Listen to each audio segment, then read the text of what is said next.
귀하신 하나님의 말씀은 에스라서 8장 15절에서 20절입니다. 네, 이스라엘 백성들이 1차 기한, 2차 기한, 3차 기한, 우리가 에스라서, 느헤미야서를 읽으면서 계속해서 반복될 그런 주제들이고 내용들입니다. 1차 기한할 때 우리 에스라서 2장 64절에 보면 회중의 숫자가 42,360명이더라 그렇게 표현해 있습니다. 그리고 그 밑으로 계속해서 남종과 여종, 노래하는 자들에 대한 숫자가 나옵니다. 자, 그들 숫자까지 다 합치면은 약 5만 명 정도 됩니다. 5만 명 정도 되는 사람들이 1차 귀환에 포함되어서 돌아왔습니다. 자, 그들은 바벨론에 끌려가 갖가지 서러움과 학대와 어려움들을 받았을 겁니다. 그리고 이제 언제쯤 되어서 우리가 예루살렘에 돌아갈까? 제가 캐나다에서 22년 동안 살았거든요. 캐나다에 살다 보면 이 향수병이라는 게 생깁니다. 향수병. 그래서 이 향수병이 굉장히 커져가지고 사람들이 다시 한국으로 돌아온 사람들이 많습니다.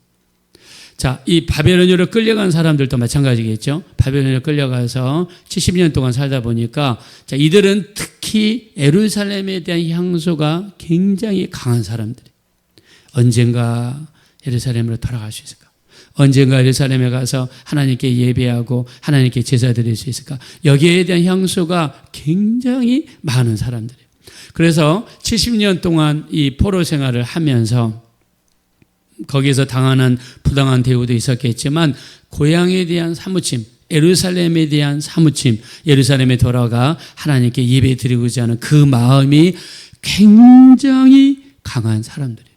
그래서 수르바벨과 대제사장 예수아가 나서가지고 우리 이제 예루살렘에 돌아간다라고 했더니 백성들 중에서 42,360명 사람들이 한 번에 지원을 한 거예요. 그리고 남종과 여종, 노래하는 사람들 다 합치면 5만 명이나 되는, 여러분 5만 명이면 그 많은 숫자가 저 이라크 바벨론에서 유프라테스 강 위로 올라가 하란에서 꺾여가지고 남쪽으로 내려오는 게 쉬운 일이 아니에요. 자, 5만 명의 사람들이 예루살렘으로 돌아왔습니다. 부푼 꿈에 정말 그 보고 싶었던 그 예루살렘. 자, 그리고 또 한 가지 기쁨이 있었겠죠. 드디어 해방이 되는구나. 바벨론에서 해방이 되어서 드디어 해방이 되는구나. 자유다. 이제 우리 마음껏 시간을 쓸 수 있고 자유다. 그래서 부푼 꿈에 많은 백성들이 왔는데 약 5만 명의 사람들이 왔단 말이에요. 근데 오자마자 그들의 고향에 가서 이 짐을 풀어놓고 이제 자, 그들이 오는 시간도 지난번에 계산해서 제가 말씀드렸죠. 이스라엘 음력으로 7월 1일 날 나팔절이죠. 7월 10일 날 대속죄일이죠. 7월 15일 날 초막절이죠. 이번에 우리 추석이 10월 6일이었죠. 그날이 이스라엘 음력으로 7월 15일이에요. 초막절이에요. 그래서 이스라엘의 초막절이 우리나라 추석과 굉장히 깊은 관계가 있습니다. 저는 여기에 대한 글을 좀 몇 번 읽어봤는데 우리나라 추석이 아마 초막절에서 오지 않았을까 이렇게 추정한 학자들도 많습니다. 자, 근데 이렇게 부푼 꿈을 가지고 돌아왔는데 이들에게 기다리고 있는 게 뭐였습니까? 핍박이고 반대이고 해방이었어요. 자, 예루살렘은 70년 동안 영적인 항무지였다 말씀드렸죠. 북이스라엘은 200년 동안 영적인 항무지였어요. 북쪽에 있는 사마리아 사람들이 내려가지고 계속해서 성전 건축을 방해하고 힘들게 하고 괴롭게 하고 이게 무려 17년이나 질질 끌다 보니까 사람들이 포기하고 상처받고 마음이 힘들고 가지고 온 모든 재산도 다 거의 다 소진되고 그리고 예루살렘은 70년 동안 방치되었으니까 인프라가 전혀 없어요. 가게가 있습니까? 상점이 있습니까? 반듯한 집이 있습니까? 바빌론에 비교하니까 문화적으로 시설적으로 너무 힘든 거예요. 이거를 17년 거의 20년 동안 괴로움을 당하다 보니까 이 소문이 바벨론에 퍼지게 된 거예요. 그래서 2차 귀환할 때, 2차 귀환을 이제 우리가 어제부터 공부하죠. 에스라서 7장부터 2차 귀환할 때 에스라가 사람들을 소집을 했어요. 근데 세상에 예루살렘에 가겠다고 1차 귀환 때는 5만 명이 모였다고 그랬죠. 근데 2차 귀환할 때 사람을 모집해 보니까 약 1,700명밖에 안 돼요. 여러분 5만 명, 1,700명 어마어마한 숫자의 차이죠. 1차 귀환 때는 부푼 꿈이 있었습니다. 고향에 대한 그림이 있었어요. 예루살렘에 돌아가 예배하고 하나님께 찬양하고 정말 부푼 꿈을 가지고 사람들이 금은 다 모아가지고 5만 명의 사람들이 지원했단 말이에요. 근데 2차 귀환을 딱 모집하니까 1,700명 정도밖에 안 돼요. 5만 명 사람들에서 1,700명으로 짜그라든 거예요. 가고 싶은 생각이 없는 거죠. 아니 그렇게 가서 고생해서 뭐하러 거기 가면 성전을 뭐 마음대로 할 수 있어? 없어. 거기에 뭐 시설이 제대로 된 거 있어? 없어요. 아니 그러면 여기 바벨론이 훨씬 낫잖아. 뭐하러 그 4개월 동안 그 사막을 지나서 고생하면서 가서 그 여기보다도 훨씬 안 좋은 곳에 가서 왜 우리가 거기 살아야 돼? 사람들이 지원한 사람이 5만 명에서 1,700명으로 줄어들었어요. 자, 근데 영적으로 보겠습니다. 바벨론은 세상이에요. 우상의 도시예요. 비록 편하고 비록 먹을 것이 많고 비록 이렇게 육신적으로는 편하지만 장차 망할 장망성입니다. 우리가 철로역정에 보면 기독교가 떠난 도시가 어디입니까? 장망성에서 나왔어요. 하나님께서 우리를 어디서 끄집어내세요? 인도에 내세요. 소돔과 고모라에서 인도에 내세요. 애굽에서 인도에 내세요. 왜요? 거기는 제약의 도시고 망할 도시고 거기는 하나님이 안 계시기 때문에. 자, 우리가 육신적으로 생각하면 있어야 돼요. 우리가 육신적으로 생각하면 우리가 영적으로 살려고 그러면 힘들어요. 고달파요.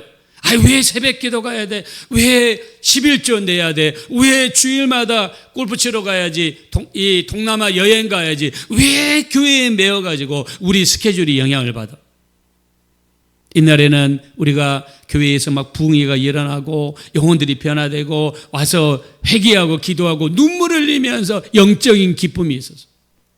세상에서 힘들고 어려울 때 교회 가서 기도하고 기도하면서 기도하면 막 병도 나았고 이 사람들에게 기적의 역사 나타나고 문제도 해결받고 물질적으로 잘 되는 사람들이 막 일어났어요. 근데 지금은요, 교회보다는 세상이 더 좋아요. 세상이 더 잘 살고요. 먹을 것이 더 많고요. 그냥 돈 많이 버니까 동남아로 이번에 추석 연휴가 10일이었잖아요. 금요일 날 만약에 내가 쉬면은 10일이에요. 그래서 이번에 조사를 해보니까 가장 많이 간 나라를 조사해보니까 동남아 2위가 일본이 가장 많이 간 데가 동남아로 사람들이 많아요. 왜요? 물가가 싸고 같은 100만 원 들고 가면 거기 가면은 150만 원, 200만 원 효과가 있으니까 동남아로 간 거예요. 두 번째는 일본이 우리보다 물가가 싸요. 일본 가면 쓸 돈이 많아요. 일본 가요. 세상이 더 좋거든요. 이날에 우리 한국의 교회가 부흥할 때는 팍 교회로 사람들이 쏟아지고 교회로 찾아왔어요. 왜요? 교회가 희망이 있고 소망이 있었거든요. 근데 지금은 세상이 더 좋아요. 교회 하나요. 코로나 거치면서 코로나 때 우리가 온라인 예배 드리니까 그래 이렇게 전염병이 돌 때에도 예배가 온라인으로 이어질 수 있구나 그랬는데 거기까지예요. 사람들이 온라인에 취해가지고 그 온라인 편리함에 취해가지고 교회 하나요. 이제는 그 놀러 가면서 예배하는 시간에 유튜브 켜놓고 딱 보면서 그냥 틀어놓기만 해요. 그래 놓고 주일 예배 드렸다는 하나요. 딱 그 시기입니다. 처음에 1차 귀환할 때 5만 명의 사람들이 육신적으로 힘들고 어렵더라도 우리가 예루살렘에 가서 성전을 짓고 하나님께 예배하리라 사명감에 가득 찰 때는 5만 명이 지원했어요. 근데 2차 귀환 때는 1,700명밖에 귀환하지 않았습니다. 무서운 거죠. 근데 더 슬픈 것은 하나님의 종들, 주의 종들의 타락입니다. 자, 우리 한번 15절 보겠습니다. 다 같이 한번 읽겠습니다. 시작. 내가 무리를 아하와로 흐르는 강가에 모으고 거기서 3일 동안 장막에 머물며 백성과 제사장들을 살핀즉 그 중에 레위 자손이 한 사람도 없는지라. 아멘. 1700명에 보니까 제사장들도 한 명도 없고 레위 사람들도 한 명도 없고. 여러분, 제사장들은 주의 종들이죠. 레위인들은 우리가 굳이 비유하자면 성도들이에요. 근데 여기 1700명이 포함된 인명 속에는 제사장도 없어요. 레위 사람도 없어요. 그래서 나중에 에스라가 쥐어짜듯이 설득을 했더니 제사장들 16명이 왔습니다. 레위 사람들 38명이 왔습니다. 쥐어짰더니 그때서 왔습니다. 여러분, 이게 마지막 시대입니다. 이게 마지막 시대. 그래서 우리 이 정신을 정말 차려야 됩니다. 제가 어저께 우리 2026년도 우리 교회 달력을 주문을 했습니다. 달력을 요즘에 싸게 하는 데가 있어요. 거기가 고집쟁이 녀석들이라고 회사 이름이에요. 출판사 이름인데 기독교 출판사입니다. 고집쟁이 녀석들. 여기가 쌉니다. 많이 이용해서 거기가 잘 됐으면 좋겠어요. 저희 교회도 거기가 싸니까 10월 말까지 주문하면 할인을 많이 해줘요. 그래서 우리 기독교 단체니까 잘 됐으면 좋겠습니다. 자, 근데 그 교회 제가 기도하면서 2026년도 진짜 우리한테 필요한 게 기도다. 그래서 2026년도에는 우리 베드로전서 4장 7절 말씀을 제 마음에 담고 마무리의 마지막에 가까웠으니 그러므로 정신을 차리고 근신하여 기도하자.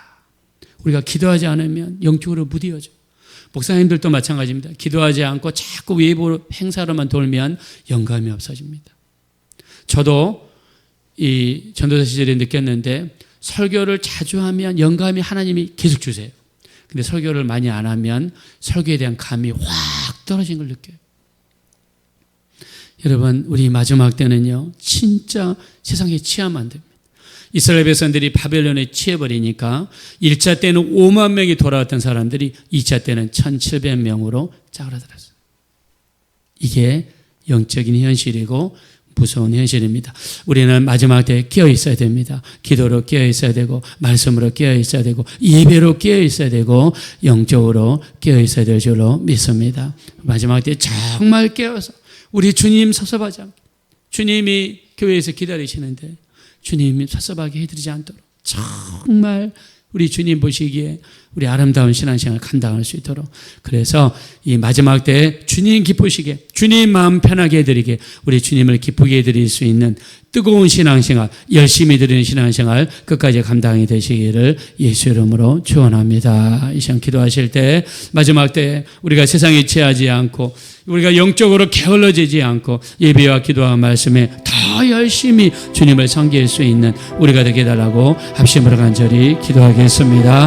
허락하시고 자버려주신 하나님, 진심으로 감사합니다. 우리 하나님 마지막 때 영적으로 깨어있기를 원합니다. 영적으로 우리가 더욱더 깨어 기도하고 예배하고 찬양하고 우리 주님만 의지하고 정말 주님 기쁘시게 주님 마음 아프게 해드리지 않도록 우리 해드리기 원합니다. 세상에 취하지 않게 도와주세요. 세상적인 것에 빠지지 않게 도와주세요. 물질에 취하지 않게 해주세요. 세상적인 안락함에 취하지 않게 도와주세요. 우리 하나님 우리를 도와주세요. 우리를 불쌍히 여겨주세요. 공의를 여겨주세요. 성령으로 인도하시고 성령으로 도와주십시오.